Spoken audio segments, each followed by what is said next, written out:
Eu queria convidar os irmãos a abrirem as suas Bíblias em 1 Tessalonicenses, capítulo 1.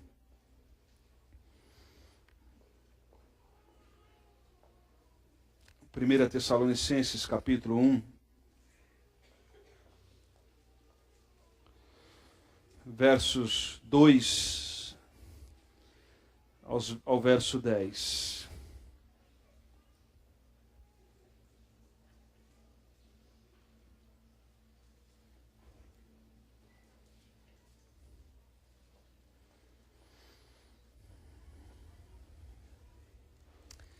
Imagine uma igreja que é instituída com menos de um mês. Menos de um mês se convertem pessoas, a liderança é instituída e debaixo de grande perseguição essa igreja é estabelecida. A ponto de, na introdução da carta, no primeiro capítulo de Tessalonicenses, Paulo dizer que essa igreja é uma igreja modelo, exemplo. Daqui pouco tempo nós vamos caminhar para o aniversário da nossa igreja, teremos um mês bastante intenso aos domingos, e eu quero pensar um pouquinho no nosso caminho como igreja de Jesus Cristo. Porque não há nada tão triste como instituições, grupo de pessoas que perderam o rumo durante a caminhada. E o que deve nos atrair à igreja é o Evangelho de Cristo. Por mais que outras coisas aconteçam na igreja, por mais que a estrutura da igreja se torne atrativa, biblicamente, ainda o que atrai pessoas à igreja deve ser o Evangelho de Cristo. Portanto, é normal que algumas pessoas cheguem até uma comunidade cristã por amizade, por algumas coisas que lhes chamam a atenção, mas o permanecer numa comunidade cristã tem a ver com o Evangelho de Cristo. Portanto, numa igreja não deve se conversar nada além do púlpito do que o Evangelho de Cristo Jesus. O Evangelho de Cristo Jesus. A igreja de Tessalônica, ela começou com pregação poderosa, no poder do Espírito Santo. Mas o poder do Espírito Santo em Tessalônica não é a balbúrdia que vimos por aí hoje. O poder do Espírito Santo tem outras características na carta de Paulo a Tessalônica, e o contexto desse texto está em Atos 17, que daqui a pouco nós vamos fazer referência. E eu quero ler do verso 2 ao verso 10 a palavra de Deus, que diz: sempre damos graças a Deus por todos vocês, mencionando em nossas orações. Lembramos continuamente diante do nosso Deus e Pai o que vocês têm demonstrado. E são essas três características que eu quero ver com os irmãos nessa noite da igreja de Tessalônica. O que esses irmãos têm demonstrado? Primeiro, o resultado, o trabalho que resulta da sua fé. O esforço dos irmãos que é motivado pelo amor. E a perseverança dos irmãos que promovem o quê? Esperança. Essa igreja, ela se torna um modelo, porque ela está preocupada com o Evangelho. E talvez nós poderíamos fazer a pergunta nessa noite: o que é o Evangelho? O que é o Evangelho? Nós falamos do Evangelho, mas nós temos uma certa dificuldade para definirmos o que é o Evangelho. Olhando nas Escrituras, A referência do Evangelho das Boas Novas é Cristo. Cristo é o exemplo, Cristo é o Evangelho. Cristo deve ser anunciado. Cristo deve ser proclamado, Cristo deve ser esperado, Cristo deve ser vivido, Cristo deve nos impulsionar, em Cristo precisamos ter a nossa fé, a partir de Cristo precisamos demonstrar amor e a nossa esperança precisa estar em Cristo. Portanto, uma igreja que se torna modelo é uma igreja onde a mente dos seus discípulos é cristocêntrica. Onde Cristo é o centro e nada mais. Portanto, na nossa adoração, na nossa praxis religiosa, na nossa ortodoxia teológica, a ortopraxia, a nossa prática da nossa teologia, ela sempre deve ser a partir de Cristo, por Cristo, para a glória de Cristo e impulsionada pelo Cristo. Portanto, Paulo vai dizer o seguinte, verso 4. Sabemos, irmãos amados de Deus, que Ele nos escolheu. Porque o nosso evangelho, verso 5 eu estou. Porque o nosso evangelho não chegou a você somente em palavras. Mas em que, irmãos? Em que, irmãos? Poder do Espírito Santo, amém? O evangelho não chegou só em argumentação cognitiva. Mas o evangelho chega em Tessalônica com poder. E qual é esse poder? Por favor, segura o dedo em 1 Tessalonicenses e vai comigo rapidamente para Atos 17.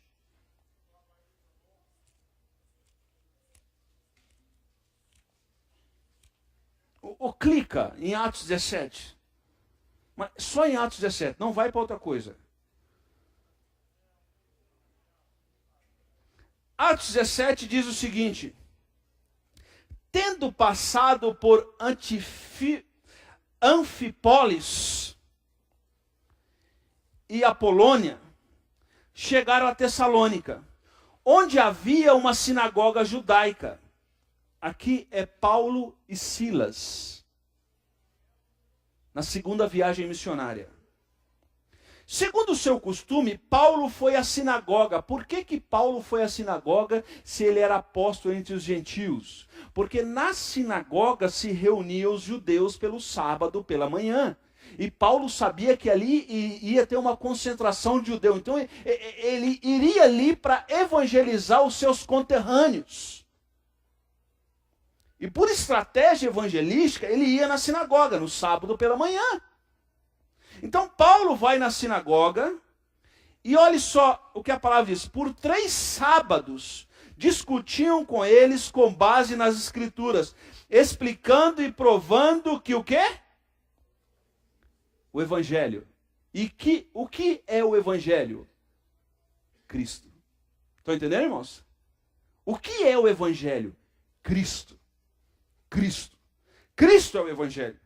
E ele explicou que Cristo deveria sofrer e ressuscitar dentre os mortos. E dizia, este Jesus que lhes proclamo é o Cristo. Alguns dos judeus foram persuadidos e fizeram o quê? Se converteram ao evangelho e se unem a Paulo e Silas, bem como muitos gregos tementes a Deus, e não poucas mulheres de alta posição. Mas olha o que o evangelho faz também. Verso 5. Mas os judeus ficaram com raiva, com inveja. Por que eles ficam com raiva e inveja? Porque eles não querem esse Cristo. Eles querem outro Cristo.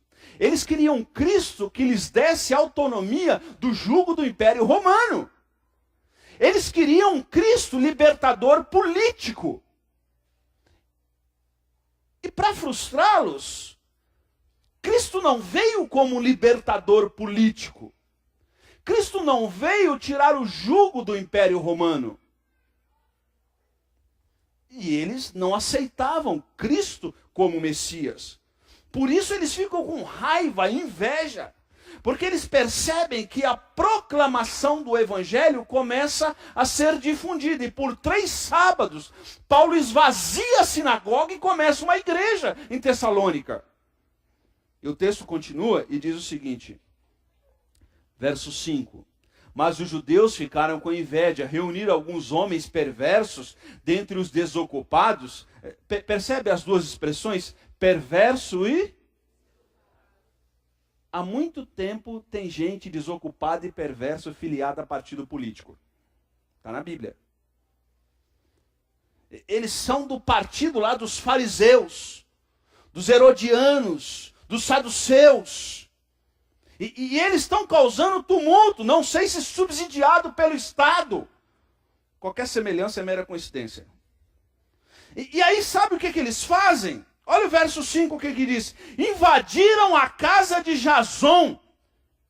Esse Jason tinha se convertido. E olha o presente que ele recebe pós-conversão. A fim de trazer, em busca de Paulo e Silas, a fim de trazê-los para o meio da multidão. Contudo, não os acharam. Sabe o que eles fazem com Jason? Arrastam Jason e alguns outros irmãos para distantes oficiais, gritando, esses homens têm causado grande... por todo mundo. E agora chegaram? Qual é o alvoroço que esses irmãos estão causando? Proclamação do Evangelho. Proclamação do Evangelho. Qual é o alvoroço? Proclamação do Evangelho. Quem é esse tal de Cristo que nunca saiu de um raio de 200 quilômetros de onde nasceu? Quem é esse raio desse tal de Cristo que pegou 12 homens que era a escória da sociedade? Quem é esse Cristo que não tinha nenhum meio de comunicação em massa e agora o evangelho chega aos confins da terra? E agora o Império Romano olha para essas pessoas e fala, o que nós vamos fazer com esses caras? Quem é esse tal de Cristo que o Evangelho começa na Galileia, da Galileia vai para o Oriente Médio, do Oriente Médio ele atinge a Europa, da Europa atinge os Estados Unidos, dos Estados Unidos chega a América chega no Brasil e na nossa denominação chegam a São Paulo, chega a Salvador e agora o Evangelho se expande. E agora diz a estatística por aí que cerca de 25% da população brasileira é protestante. Esses caras têm causado tumulto. Ou como aquele escritor da Veja disse, essa gentalha. Essa gentalha que constrói casa de recuperação de drogado. Essa gentalha que está nos hospitais orando. Essa gentalha que constrói asilo. Essa gentalha que nos Estados Unidos construiu as maiores universidades do mundo. Essa gentalha que trata, a partir do texto sagrado, a mulher igual ao homem. Essa gentalha que, a partir do texto sagrado, o negro é igual ao branco. Essa gentalha que não tem raça, não tem judeu, não tem grego, não tem cita. Todos nós somos um em Cristo. Essa gentalha que o Senhor ensina que ninguém deve ser tratado diferente por fisionomia, por posse, ou por essa gentalha que Cristo diz que em Cristo somos todos um. O Evangelho chega a Tessalônica. E voltando para 1 Tessalonicenses capítulo 1, o verso vai dizer o seguinte, a partir do verso 3. Lembramos continuamente, diante do nosso Deus e Pai, o que vocês têm demonstrado. E a primeira coisa que aquela igreja demonstrava, sabe qual que é? Trabalho, que resulta da fé. Essa igreja era uma igreja de fé. O Evangelho promove fé, amém? E o que é a fé? Algumas pessoas acham que fé é pensamento positivo.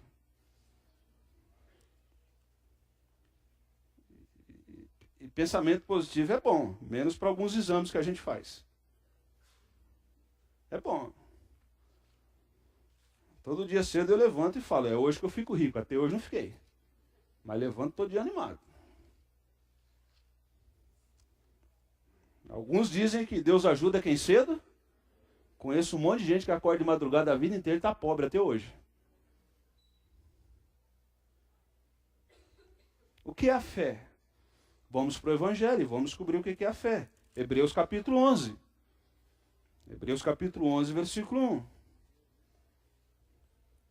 Ora, a fé é a certeza daquilo que esperamos e a prova das coisas que não vemos.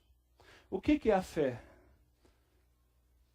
A fé não é pensamento positivo.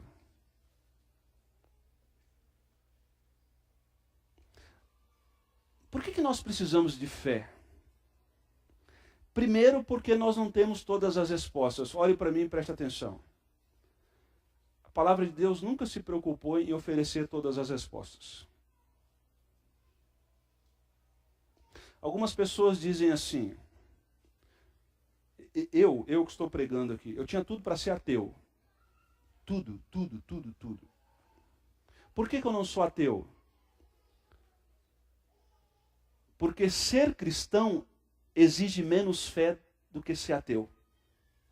Para ser ateu, eu preciso ter mais fé do que para ser cristão. Porque quando eu olho ao meu redor e vejo a criação, não é possível que não tenha um Criador.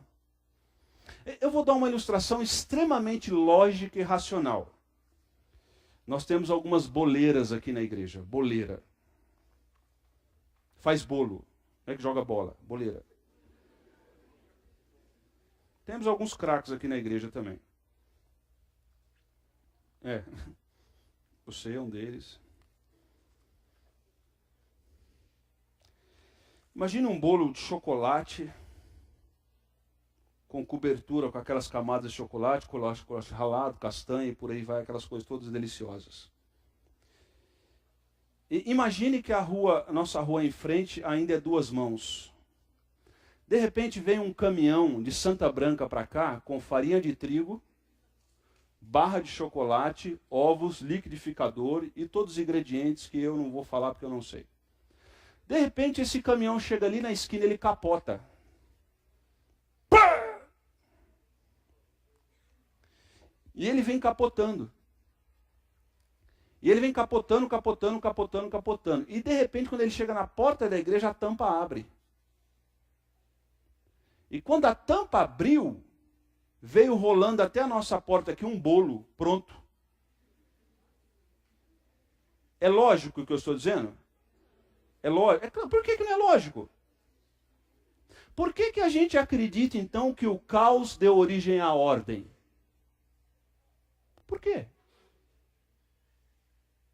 Por que então que a gente fala que a explosão deu origem ao que é ordeiro, organizado? Você já estudou o funcionamento de uma bactéria? Você sabe o quão complexo é?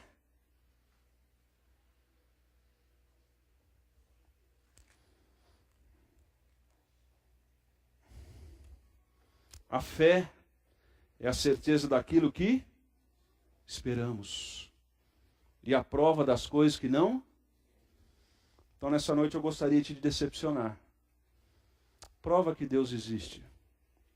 Deus nunca se preocupou em provar que Ele existe. Porque Hebreus vai dizer que aqueles que se aproximam de Deus, é necessário que tenham fé e saibam que Ele existe. E que Ele é galardoador de todos aqueles que o buscam. Amém? Estão entendendo? Deus! Se você existe, faça isso. Ele não vai deixar de ser Deus porque você diz que não crê nele e você quer provas. Porque até a fé que eu tenho para crer que Deus existe é Deus que me dá, amém? É Deus que me dá. Portanto, eu lembro que Paulo diz, miserável homem que sou.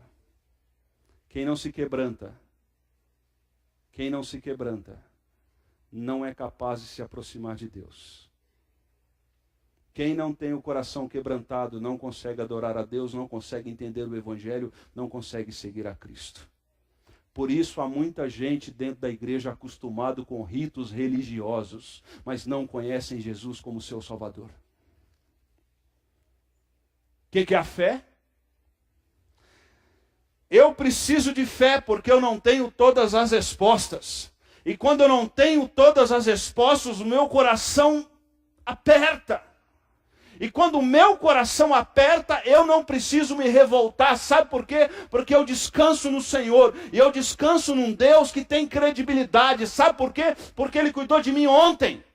Ontem Ele cuidou de mim. E se Ele cuidou de mim, Ele é capaz de cuidar de mim hoje. E é capaz de cuidar de mim amanhã. Porque a Bíblia diz que Ele é o mesmo ontem, hoje e sempre. Ele não falha. E Ele não está preocupado em provar para mim que Ele não falha, porque Ele é Deus. Ele é Deus. Agora, a partir do iluminismo, da Revolução Francesa, nós criamos o homem como centro do universo. E quando o homem se torna o centro do universo, o que é ensinado nas universidades é que o homem é o centro. Nas religiões, o homem é o centro. Na sociedade, o homem é o centro. E aí a sociedade se torna extremamente homocêntrica. E aí nós deixamos, a partir da religião, de ter uma mente cristocêntrica, que Cristo é o centro. Deus é o centro. E agora o nosso trabalho resulta a partir da fé que temos em Jesus. E aí você olha Atos 17, Jason vai sofrer. Os romanos vão entrar na casa de Jason, vão arrastar Jason.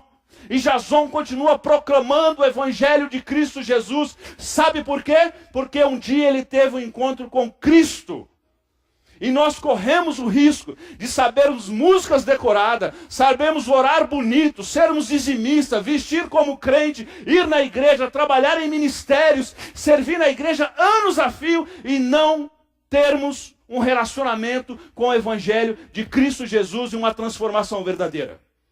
Nós corremos esse risco. Sabe por quê? O ambiente eclesiástico é prazeroso, é gostoso. A gente se identifica com pessoas, a gente é ajudado por pessoas, pessoas vão na nossa casa, nós vamos na casa deles e nós criamos um círculo de amizade. Mas não é o círculo de amizade e o convívio religioso que transforma o nosso ser. O que transforma o nosso ser é a fé no Cristo. E mesmo quando Cristo não responde tudo para mim, eu descanso nele. Por quê? Porque eu confio, porque a fé é a certeza daquilo que esperamos e a prova das coisas que não. Às vezes nós associamos fé à religião. Mas deixa eu dar um exemplo simples. Quantos de vocês, quando chegaram à igreja, conferiram se o peso da cadeira suportava o seu corpo? Você sentou. E você sequer perguntou para a cadeira se ela suportava o seu peso. Isso é fé. Isso é fé. Isso é fé. Domingo que vem vai ter um monte de gente assim. Você me aguenta? Isso é fé. Portanto, o trabalho daqueles irmãos era resultado do quê? Da fé. Nós trabalhamos na proclamação do Evangelho de Cristo como resultado da fé. A fé em quem? Em Cristo. Que Deus nos dê a consciência nessa noite. Que nós teremos fé. A partir do momento que o nosso encontro com Cristo for transformador. Fé. Certeza daquilo que esperamos, mas não conseguimos ver. Eu já estou numa fase da minha vida que eu acordo algumas vezes à noite.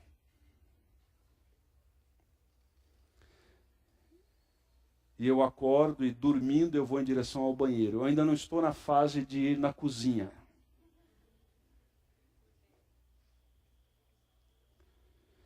E eu levanto meio que dormindo. E eu vou direto na tomada de luz no escuro. Eu não estou vendo a tomada de luz, mas eu sei que ela está ali. Um dia, irmãos, e se você é como eu, casado, cada um dorme num canto da cama e é marcado. Um dia eu dormi no canto contrário da minha esposa. Ela tinha ido viajar alguma coisa, eu dormi no outro canto. Eu levantei à noite. E quando eu levantei à noite, eu fiz o mesmo ritual. Escutou na minha casa um barulho de vidraça.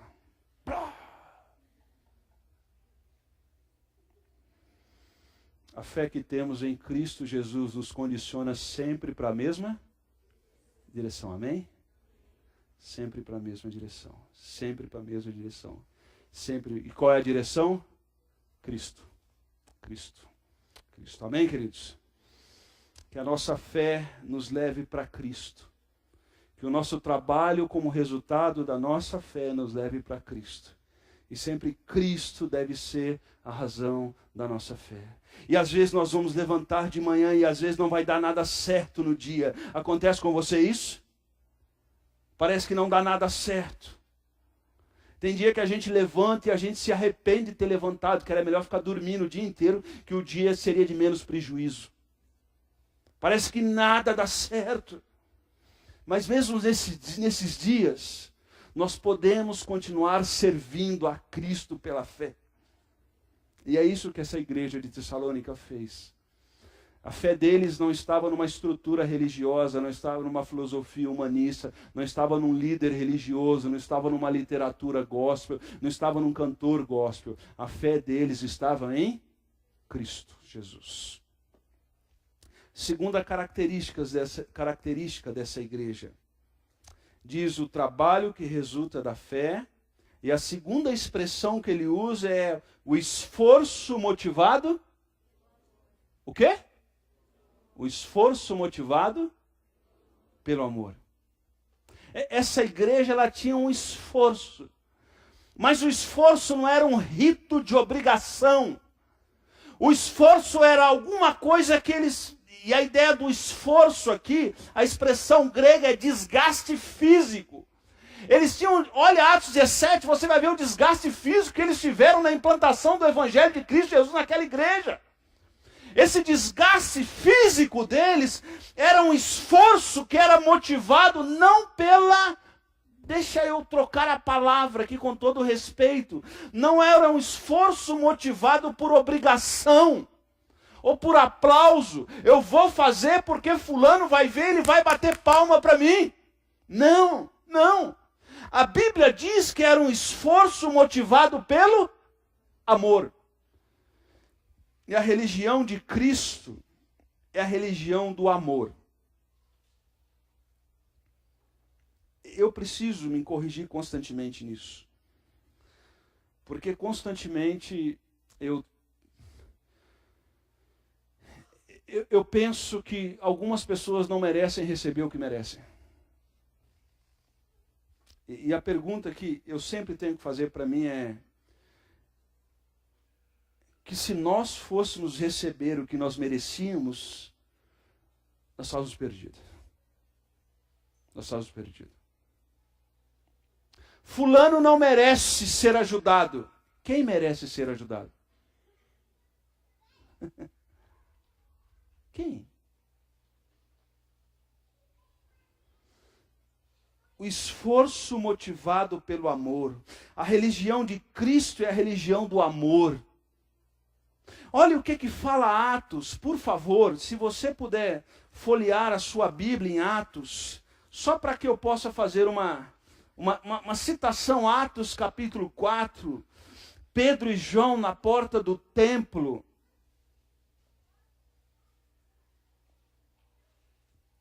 Desculpa, eu falei 4, não é 3, desculpa.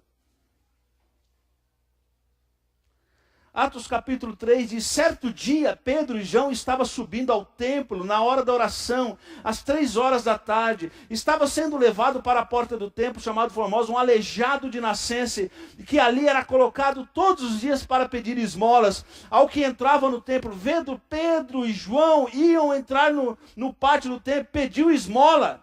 Pedro e João olharam para ele e então Pedro diz, olhe para nós. O homem olhou para eles e com atenção, esperando receber alguma coisa, disse Pedro, não tenho ouro, não tenho prata, o que tenho, isso lhe dou. Em nome de quem? O Evangelho. Cristo, amém? Cristo. Preste atenção que há alguém aleijado, coxo, na porta da estrutura religiosa. E a estrutura religiosa não resolve esse problema.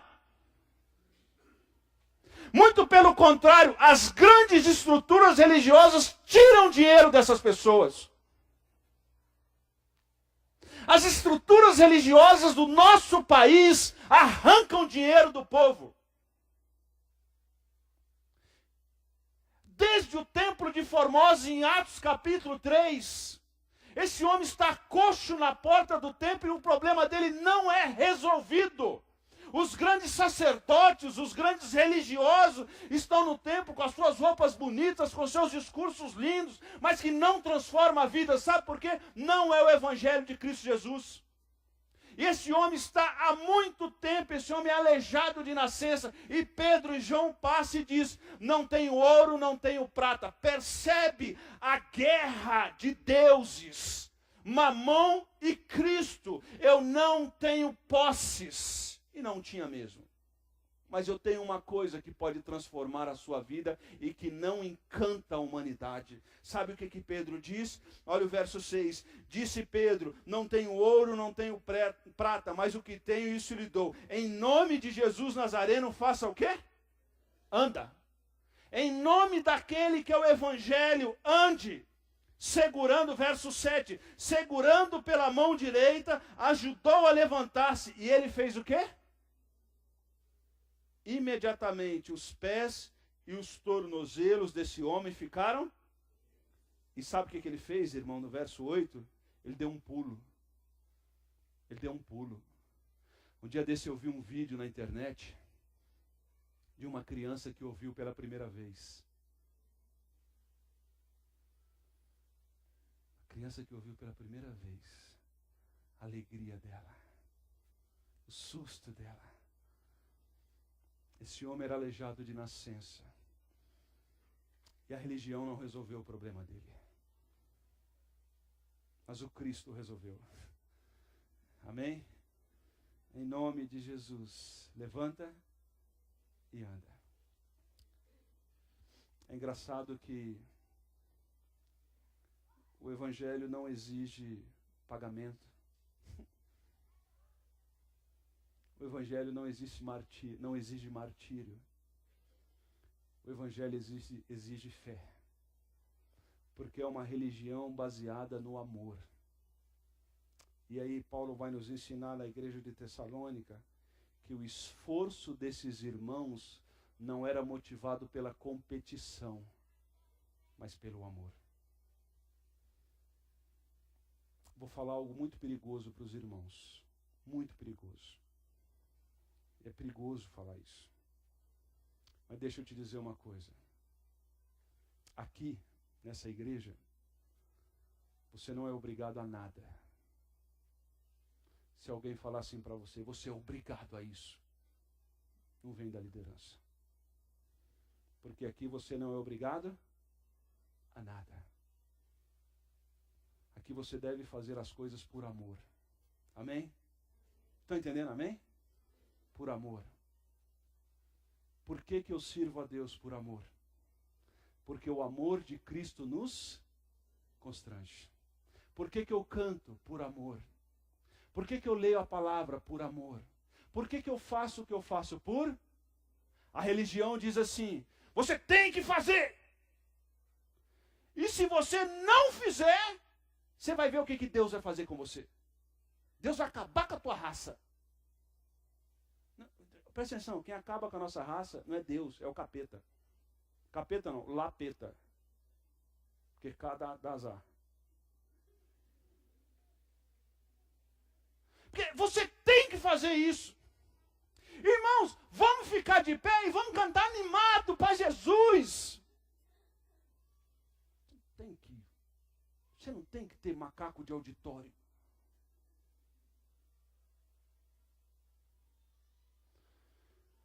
Você deve fazer o que você faz por amor. Sabe por quê? Porque Cristo nos amou o quê? Primeiro. Cristo nos amou e agora o serviço desses irmãos é motivado pelo amor.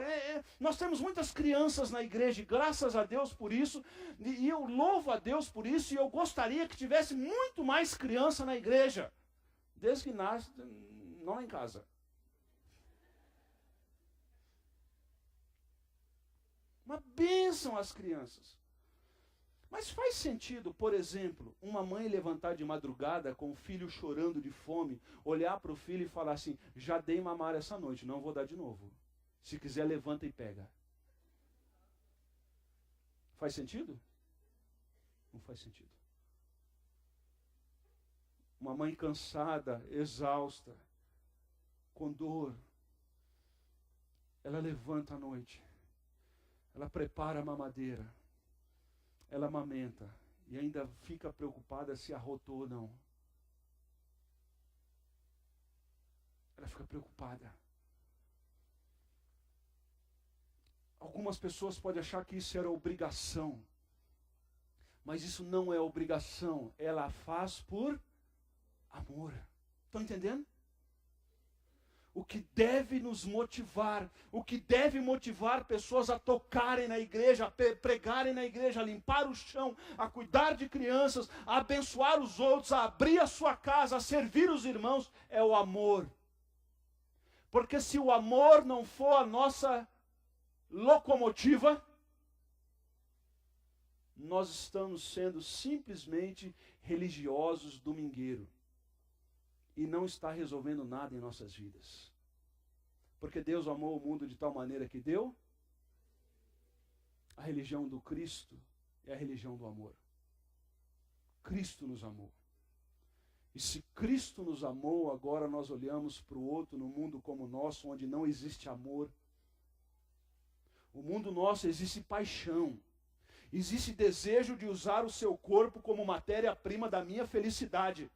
E agora o Evangelho vem e muda isso. Por exemplo, o Evangelho diz assim, marido, quer saber se você é homem?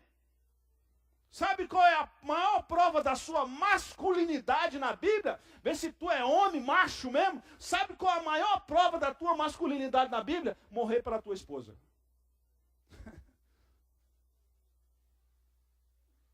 Marido, ame a esposa como Cristo amou a igreja.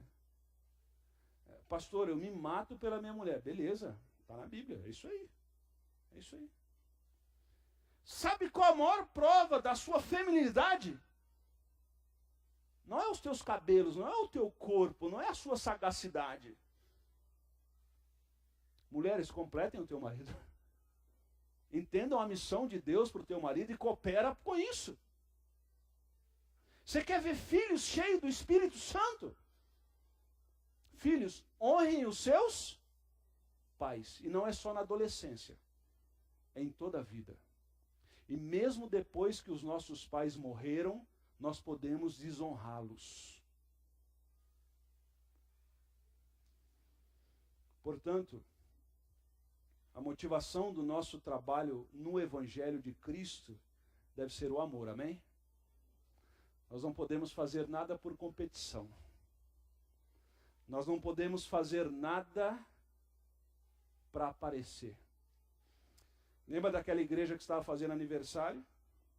A igreja estava fazendo aniversário e o pastor chamou todas as pessoas que trabalharam no aniversário na frente. E o pastor orou por todos. E tinha um bolo muito bonito na frente da igreja. Um bolo lindo, com todos os detalhes e com o número do aniversário da igreja feito meticulosamente por aquela irmã. De quem que o pastor esqueceu de agradecer? Da irmã do bolo. Durante a oração acabou, e quando acabou a oração, aquela irmã disse, nunca mais eu faço bolo para essa igreja. A nossa motivação deve ser o amor, amém? Nossa motivação para os nossos relacionamentos dentro da nossa casa deve ser o amor. Isso é contra a cultura, porque a gente vive uma geração de internet, onde as ferramentas de internet é de autopromoção.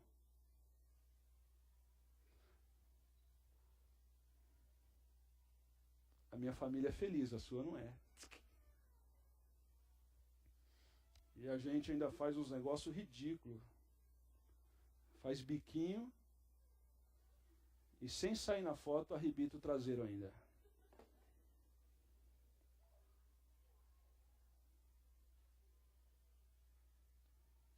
Porque a gente quer passar a impressão que a gente é mais feliz. E mal sabemos que vivemos uma infelicidade que sequer temos vergonha de lembrar durante o nosso sono. A nossa motivação não deve ser a competição. Nossa motivação deve ser o amor. Amém? Que Deus te abençoe lá na sua casa. Que Deus te abençoe, adolescente, a respeitar os seus pais porque você os ama. E mesmo você que acha que teu pai e tua mãe é chato, um dia você vai ser pai e mãe.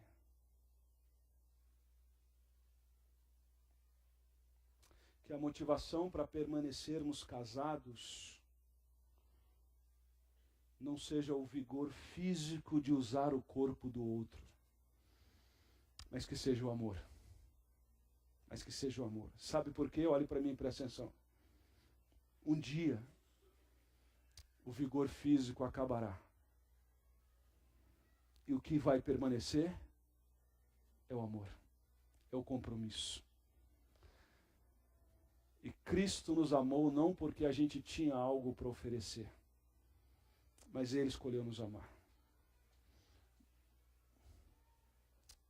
O esforço motivado pelo amor. E por último, já estamos acabando, a perseverança proveniente da esperança em quem? Em quem, irmãos? Que é o Evangelho, amém? Nossa esperança está no quê? No Cristo, amém? No Cristo. Preste atenção que Paulo destaca 3 coisas dessa igreja. 3 coisas. Fé, amor e o quê? Você já viu isso em algum outro texto da Bíblia? 1 Coríntios capítulo 13, versículo 13. Agora, pois, permanece o quê? Fé, esperança. A nossa esperança está em quem? Em Cristo. Em Cristo. Em que está a nossa esperança? No novo plano do governo? Nossa esperança está em quem? Cristo. Cristo é a nossa esperança. Em Cristo nós temos esperança. Porque quando a nossa esperança está em fulano e beltrano, nós vamos nos frustrar. Deixa eu dar um exemplo de Paulo. Folheia a sua Bíblia para 2 Timóteo. 2 Timóteo capítulo 4. Olha a diferença de alguém que colocou a esperança em Cristo e não nas pessoas. 2 Timóteo capítulo 4. A partir do verso 9. Procure vir logo ao meu encontro, pois Demas, amando este mundo, fez o quê? Sabe quem foi Demas? Demas foi alguém que Paulo treinou para o ministério e o deixou como pastor de uma igreja. Sabe o que esse camarada fez? Ele abandonou o ministério, a igreja, e entrou de cara no mundo. É isso que o texto está dizendo. Paulo poderia dizer assim, não vou treinar mais ninguém, porque as pessoas me decepcionaram. Mas a nossa esperança está em quem? Em quem? Cristo. Cristo. Nossa esperança não está nos nossos filhos. Porque eu investi na vida do meu filho e ele não me dá resultado. Você investiu ou você quer que o seu filho seja aquilo que você não teve condição de ser?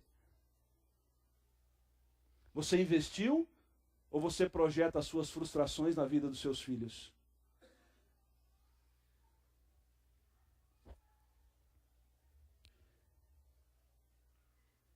Versículo 11. Só Lucas está comigo. Traga Marcos com você, porque ele me é. Quem é esse Marcos? É um menino lá da primeira viagem missionária, João Marcos, possivelmente sobrinho de Timóteo, que acabou o crédito do iPhone dele e ele não quis continuar na viagem. Lembra da história? Paulo agora tem humildade. Eles foram para uma cidade que não tinha McDonald's. Ele falou, não vou. Paulo viu o menino, Paulo não teve muita paciência com o menino. Ele falou, volta para tua casa, filho de vó. Volta para tua casa. Mas Paulo tem a humildade de no final da vida ver que ele errou. E agora ele fala, traga comigo. Porque agora ele é o quê? Preste atenção aqui, ó. Às vezes nós vamos colocar esperança em pessoas. E nós vamos ofender essas pessoas. Mas há um momento na vida que nós temos que ter humildade e chegar nessas pessoas e dizer, errei. Errei. Me perdoe. Errei.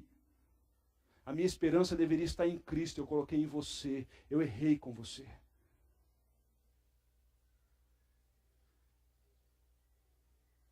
Verso 13. Quando você vier, traga a capa que deixei na casa de Carpa, em Trode, os meus livros, especialmente os pergaminhos. Versículo 14. Alexandre, o ferreiro, causou-me muitos. Possivelmente esse Alexandre foi o delator de Paulo na sua última prisão. Foi o homem que entregou Paulo para o Império Romano. E Alexandre estava dentro da igreja. Ele entregou Paulo, ele delatou Paulo para o Império Romano.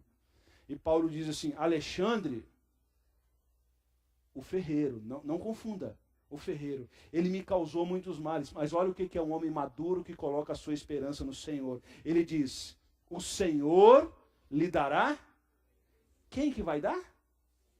Quem? Então você não precisa colocar na internet se sentindo magoado. Você não precisa expressar o seu desejo de vingança para que os outros tenham misericórdia de você. Porque a sua esperança deve estar em quem? Em Cristo. Em Cristo. Em Cristo. Mas Paulo, ele é sábio. E no verso 15 ele diz, previna-se contra ele, porque se opôs fortemente às nossas. Não dê espaço para esse camarada. Não dê espaço. Não dê espaço. Agora, eu estou falando, sabe de quem? Não estou falando de um Zé Mané chamado Jefferson. Não estou falando de um capial que nasceu lá nos Cafundéu de São Paulo, foi criado em Sumaré e porventura ganhou oferta de irmãos, foi estudar em Atibaia e alguém o descobriu em Atibaia, trouxe para Jacareí. Não estou falando desse Zé Mané. Estou falando de Paulo. O maior teólogo que existiu. O Bandeirantes na divulgação. Eu estou falando de Paulo. De Paulo. Olha o que acontece no final da vida de Paulo. Versículo 16. Na minha primeira defesa, ninguém apareceu. Irmãos, Paulo foi fazer uma defesa diante da justiça no Império Romano. Ele implantou inúmeras igrejas e nenhuma igreja fez um post na internet para apoiá-lo. Nenhuma igreja chegou com bandeira. Nós temos no nosso país bandido preso com gente pro lado de fora apoiando e gritando. Ninguém chegou para apoiar Paulo. Ninguém. Ninguém. Paulo diz, ninguém me apoiou. Todos me abandonaram. Agora, olha uma pessoa madura que coloca a esperança no Senhor. Olha o que ele diz, a última parte do versículo. O que ele diz? Irmãos. E se alguém maduro que coloca a sua esperança em quem? Em Jesus, amém? Que Deus nos dê essa unção, amém? Que Deus nos dê isso. Que Deus derrame isso sobre nós. Ninguém veio me apoiar. Imagina, irmãos, eu vou dar um exemplo simples. Imagina, eu queria até já convidar os irmãos para o ano que vem, para o meu aniversário do Marquinhos. Nós vamos fazer um buffet infantil. Tá? Nós vamos fazer e quem vai bancar é o Marcelo e a Vanessa, que os meninos nasceram no dia do meu aniversário. Então já fique todo mundo esperto, na hora da foto eu vou voar lá, eu e o Marquinho, né? Eu e o Marquinho vamos voar, vamos tirar foto e eu vou pedir um espaço. Dá para orar por mim aí? Fica à vontade. Já está todo mundo convidado. Mas imagina, a Vanessa faz um aniversário para o trio Parada Dura. E eles estão lá, Sadraque, Mesaque e Abidnego, aquela festa, leão, o Império Babilônico, tudo decorado. Preste atenção aqui. Não aparece ninguém na festa, ninguém. Ninguém vai. Nem a Bia, que não perde uma festa. vai ninguém. Como é que a Vanessa e o Marcelo vai ficar? Como que vai ficar? Alegre? Super triste. Eu estou falando de festa. Vão no meu próximo aniversário. Vão, serão muito bem-vindos. Estou falando de festa. Nós estamos falando do homem que implantou igrejas. E quando precisou do apoio da igreja, ninguém apoiou. E sabe o que ele fala? Olha que alguém que envelhece maduro diante das mazelas proporcionada por pessoas. Ele diz que isso não lhe seja cobrado. Como é que a gente envelhece, gente? Olhe para mim, como é que a gente envelhece? Diante das injustiças da vida. Maduros ou com o coração azedo?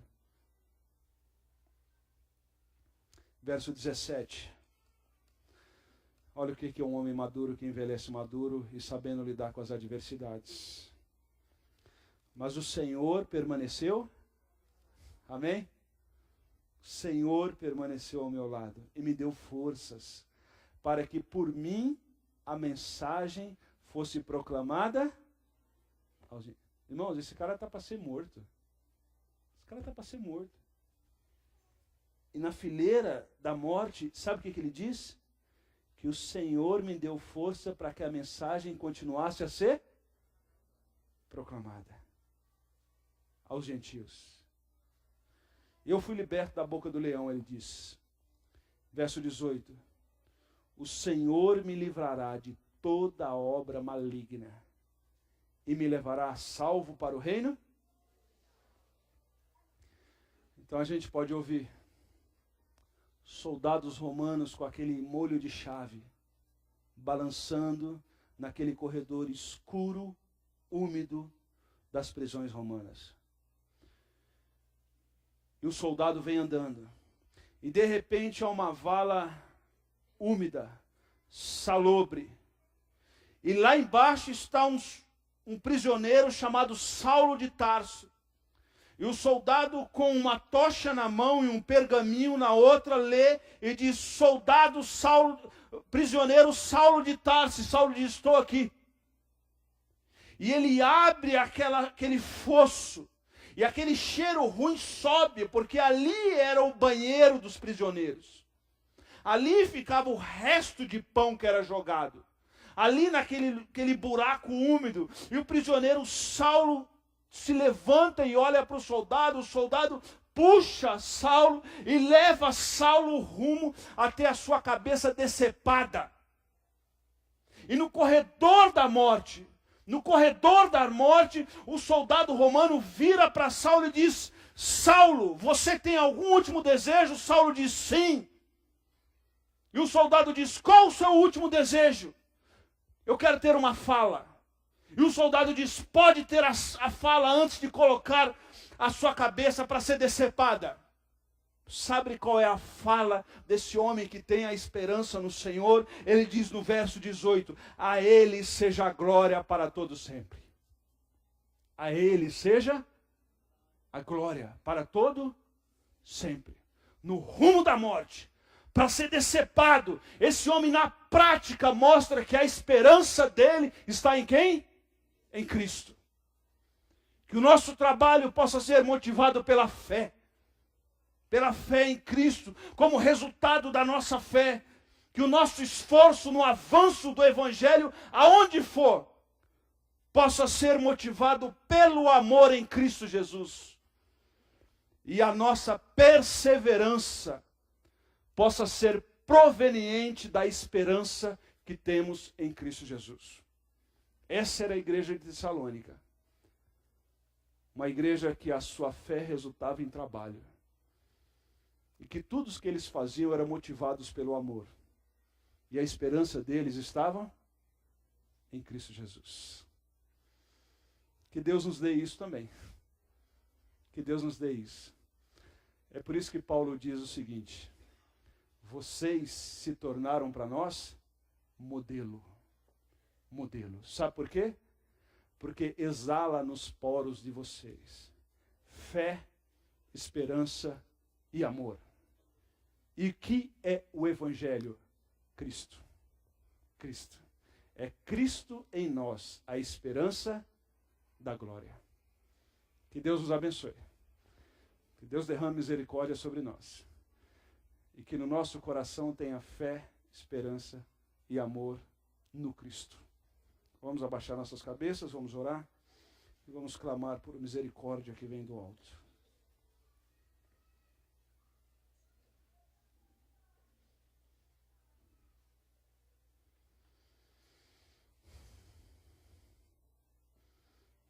Algumas vezes a nossa fé começa a cambalear.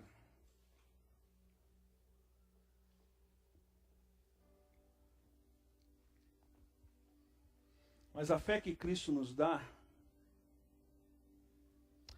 estabelece um modelo que nós não achamos em lugar mais nenhum.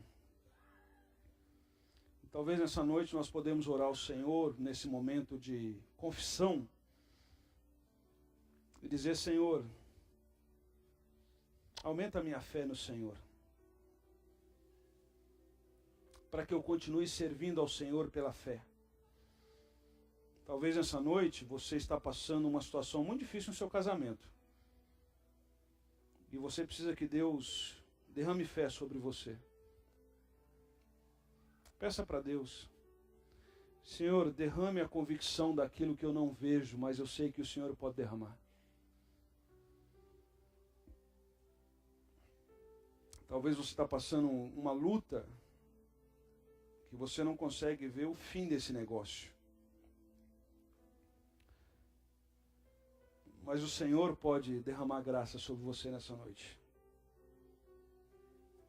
Talvez, nesse mundo extremamente competitivo que nós vivemos, você está fazendo as coisas na sua casa, aqui na igreja, em outros lugares, para competir, para dizer que você é o bom, para chegar primeiro. E talvez nessa noite o Senhor está dizendo: não, para com isso. Porque sempre vai ter alguém melhor que você. Nós não somos os melhores. Sempre vai ter alguém melhor que a gente. Muda o foco desse negócio. Começa a fazer as coisas por amor, por compromisso. E aí nós vamos servir na igreja porque nós amamos Jesus. Não é porque o pastor está vendo. Não é porque fulano vai chamar a atenção. Não, nós fazemos porque nós amamos o Senhor. E se fulano e Beltrano não estiver presente, eu vou continuar fazendo, porque eu amo Jesus. Eu estou fazendo é para Jesus.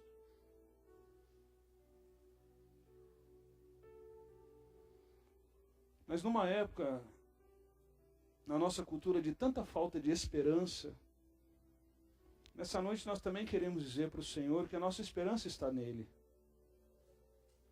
E quando pessoas nos ofendem, ou nós ofendemos pessoas, isso machuca o nosso coração e machuca o coração de outros, nós queremos pedir que o Senhor cuide de nós.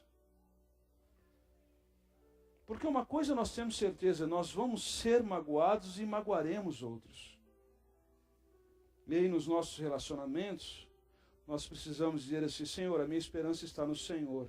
Vá à frente, cuida do meu coração, cuida da minha língua, cuida dos meus olhos, cuida do meu falar. Vá à frente, ó Deus, e que a minha esperança continue estando no Senhor. E talvez nós podemos dizer assim: Senhor, me ensina a fazer as coisas sem esperar em troca. Porque quando a gente espera em troca, a gente se frustra. E a gente deixa de fazer por amor, a gente começa a fazer por negociata. E a religião de Jesus é o seguinte: eu faço com a mão direita para a esquerda não ver, porque eu estou fazendo por amor. E o amor e a gratidão é que me impulsiona. Jesus nunca chegou para mim e disse: eu vou fazer isso se você fizer isso. Jesus me amou primeiro. E Ele continua me amando, mesmo quando eu não mereço. E essa é a verdade do Evangelho de Cristo, que Ele me ama mesmo não merecendo. Por quê? Não sei, Ele escolheu me amar. E Ele escolheu te amar também. Independente se você teve oportunidades ou não na vida, independente de quanto você ganha, onde você mora, que carro você tem, que tipo de corpo você tem, a marca de roupa que você usa, não interessa isso. O que interessa é que Cristo te ama, e essa é a maior verdade do Evangelho de Cristo Jesus. Portanto, se Cristo me ama, o meu trabalho vai ser resultado da fé. A minha motivação vai ser o amor. E a minha esperança estará em Cristo. Em Cristo. Vamos ficar em pé. E vamos dar a mão para os nossos irmãos. Senhor, obrigado por tua palavra. Obrigado pela verdade do Evangelho. E obrigado porque, junto a Ti, o Teu amor nos envolve, ó Deus. E que verdade maravilhosa que podemos ter no nosso coração nessa noite, que o Evangelho de Cristo nos alcançou. De que Cristo habita em nós. E de que agora a nossa esperança não está ao léu. A nossa esperança não está numa canetada do governo. A nossa esperança não é os outros que vão a decidir. Nossa esperança está no Senhor.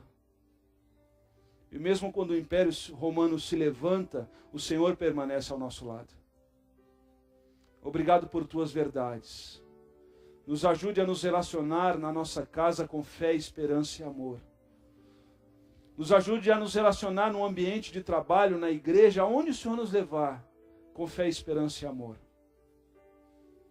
Nos liberte, ó Deus, dessa maldita competição que assola os nossos relacionamentos e que suga o nosso sangue, a nossa emoção, as nossas forças. E nos ajude a andar, falar e ser motivadas pelo amor. Nos ajude a isso, Deus. Peço por mim e pelos meus irmãos nessa noite. E que o amor de Deus, que a graça do nosso Senhor Jesus e a consolação do Espírito Santo invada o coração dos meus irmãos com fé, com esperança e com amor nessa noite. Em nome de Jesus, o povo de Deus diz amém. Amém? Amém. Que Deus te abençoe. Dá um abraço forte no seu irmão, em nome de Jesus. Tenha uma boa semana, em nome de Jesus.